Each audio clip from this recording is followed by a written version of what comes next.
Pemirsa, limbah fashion menjadi penyumbang sampah kedua tertinggi di dunia. Untuk mengurangi limbah fashion serta penggunaan plastik dalam produk tekstil, Christina Haryanto menciptakan produk inovatif dari limbah pakaian dengan nama Eco Touch.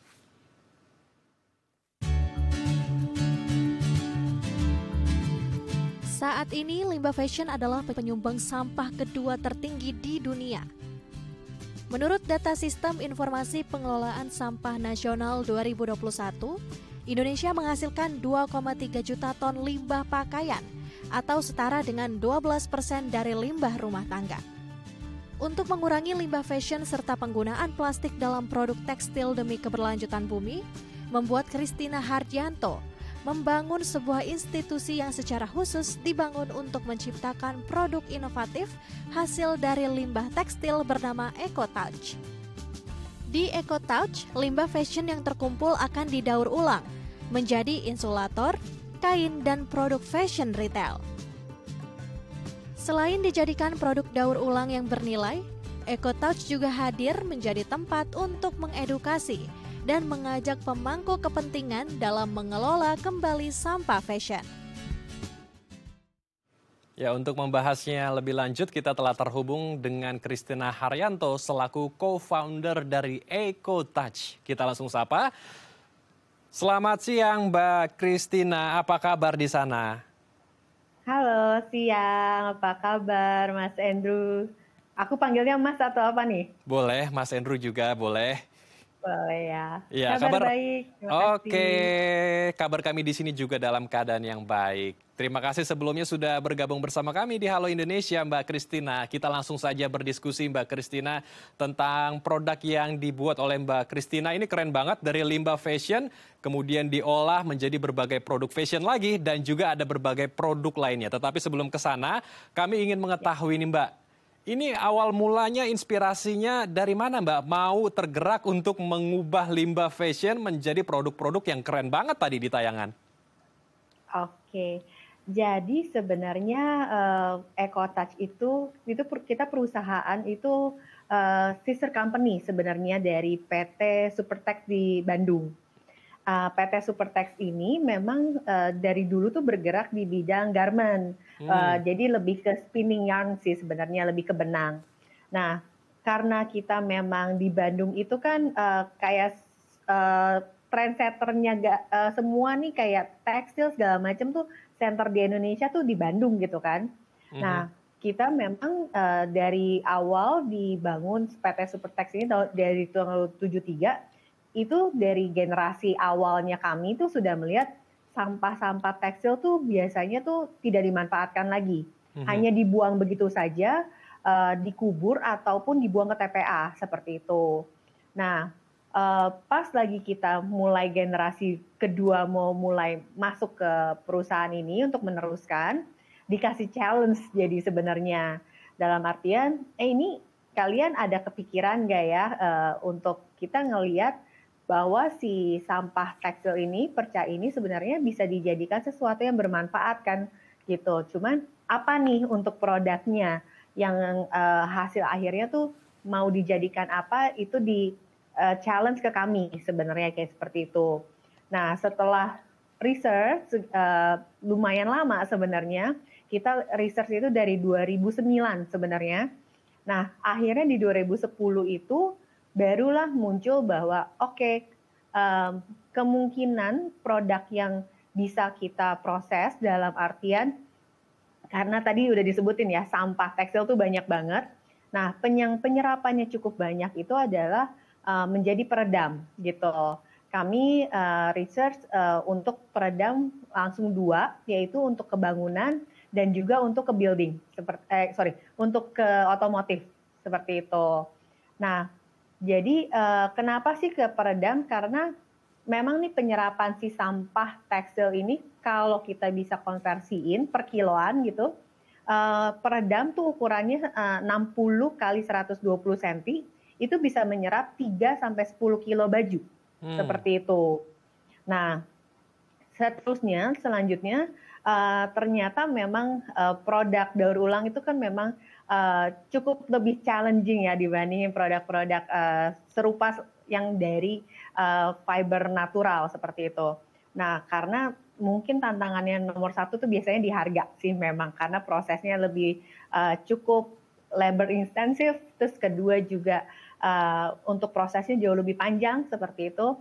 Untuk produk kami itu penerimaan di awal tuh diterimanya di industri otomotif memang seperti itu. Nah, dari perjalanan kami sebenarnya memang masih memanfaatkan limbah tekstil itu dari pre-consumer waste. Kalau di istilahnya itu adalah sebenarnya sisa-sisa perca dari garment. Jadi seperti ini. Jadi perca-perca yang masih bagus sebenarnya, jadi belum terpakai, tapi ya sisa-sisa potongan lah ya, kayak gitu. Nah, terus kita setelah udah 8 tahunan, kita di industri daur ulang ini, tapi masih memanfaatkan pre-consumer waste ini, di 2020 kan kita COVID nih ya, mulai ada waktu untuk berpikir lagi sebenarnya gitu. Ada waktu berpikir dan kita melihat bahwa mulai ngelihat baju-baju bekas yang kita bekas pakai ini dikemanain sih gitu.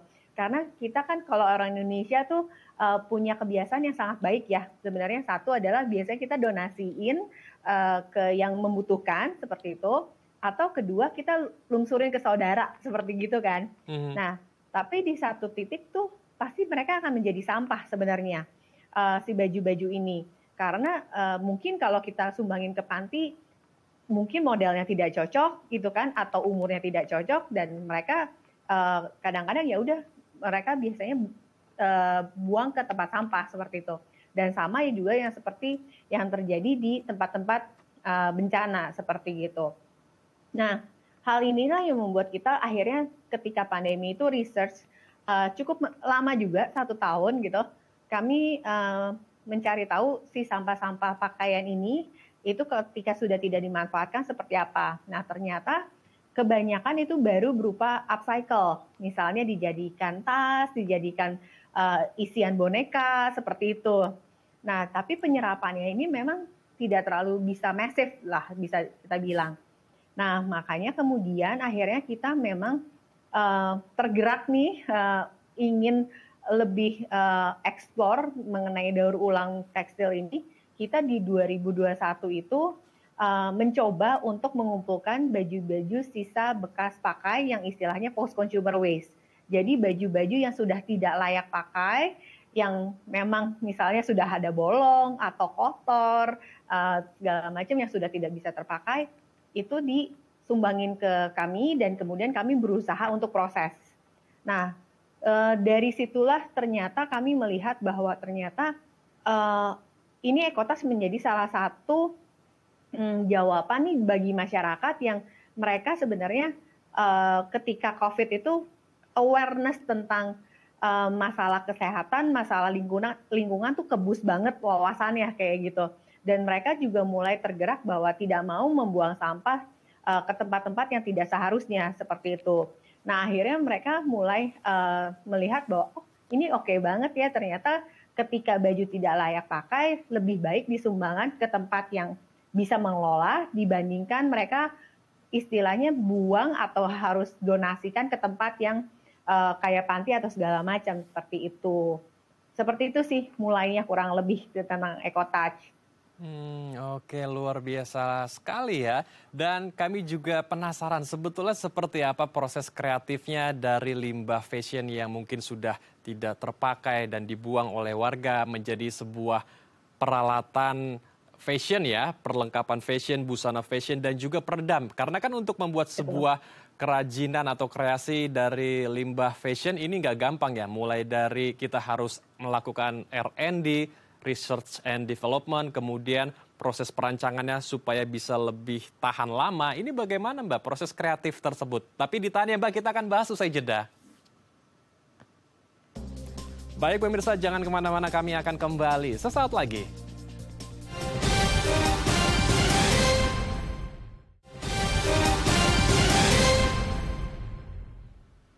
Terima kasih pemirsa, Anda masih bersama kami di Halo Indonesia. Kita akan lanjutkan diskusi hangat kita bersama dengan Christina Haryanto selaku co-founder dari EcoTouch.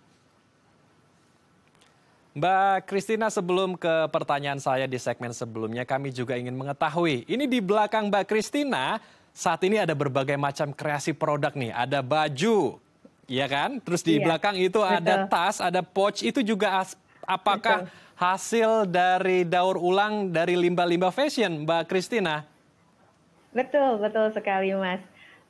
Jadi kami tuh berusaha untuk mengenalkan produk daur ulang ke masyarakat. Nah, ternyata produk karena kami dari fashion, kami berusaha gimana siklusnya itu bisa close loop, dalam artian kami bisa balikin ke fashion lagi.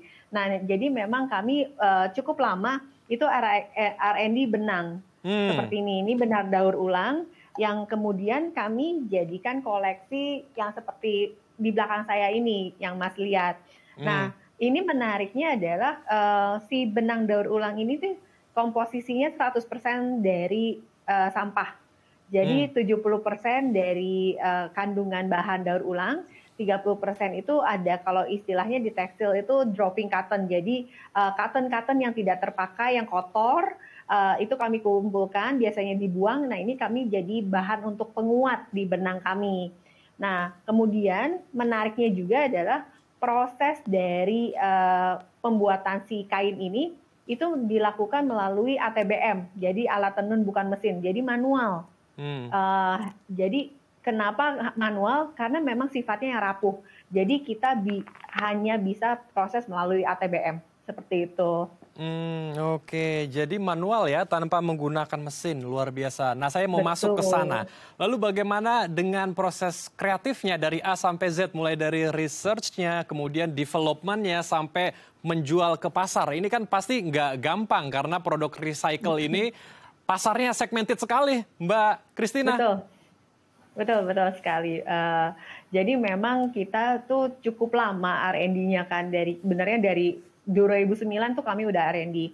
Makanya produk pertama yang kami keluarkan berupa peredam sebenarnya karena secara komposisi itu untuk R&D lebih singkat seperti itu. Tapi kalau kita sampai ke sekarang, proses R&D yang paling challenge adalah sebenarnya mengembalikan ini menjadi benang lagi yang tadi saya info.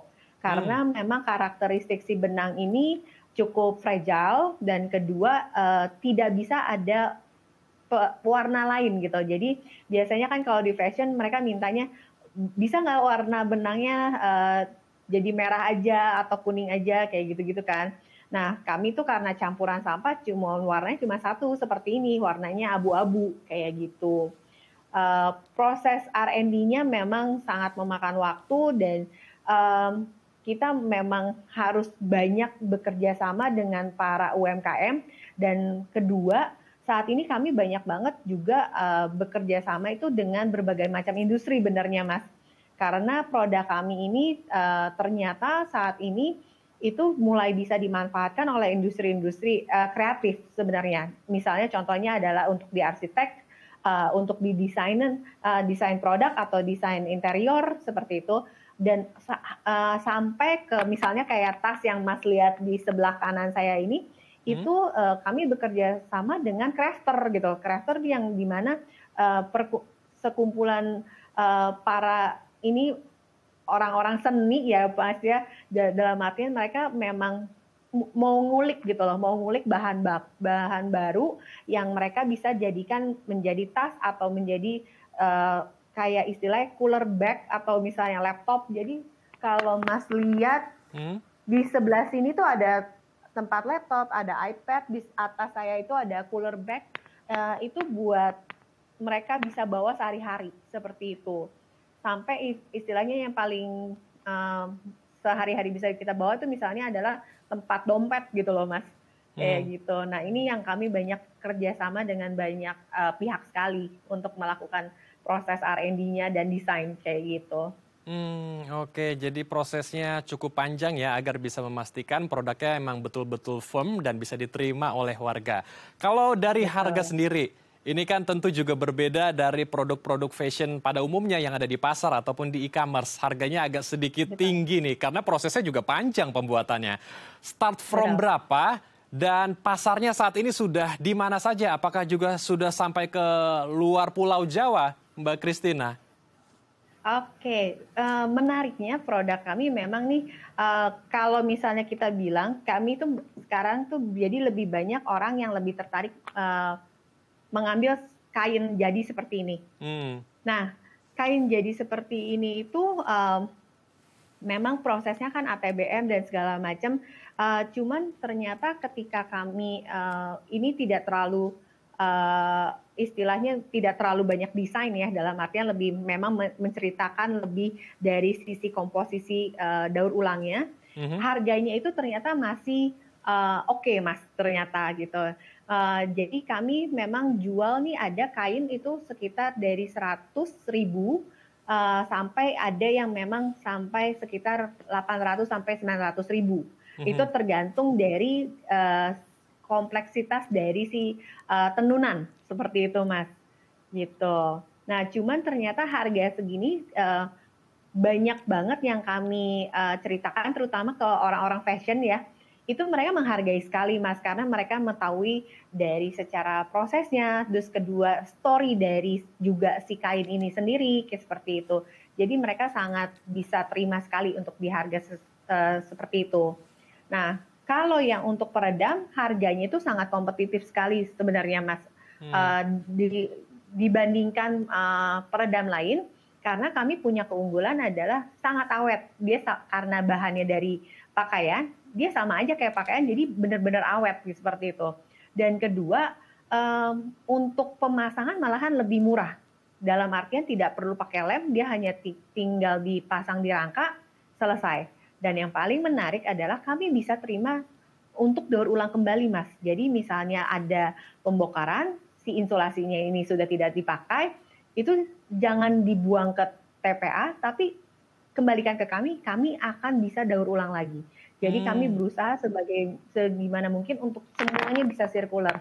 Seperti itu. Oke, luar biasa sekali. Jadi bisa menjadi wadah untuk menyerap limbah fashion ya. Dan kita harapkan ini diskusi kita hari ini juga bisa menginspirasi pemirsa di rumah untuk bisa mengubah limbah menjadi sebuah produk kreasi yang ramah lingkungan dan sambil kita juga berkontribusi menjaga lingkungan. Terima kasih Mbak Christina telah bergabung bersama kami di Halo Indonesia. Sama-sama, Mas. Salam sehat, selamat kembali beraktivitas. Baik pemirsa, usai jeda kami akan mengajak Anda melihat peran agama yang mendorong pemberdayaan masyarakat dalam penerapan nilai sosial. Informasinya usai jeda di Halo Indonesia.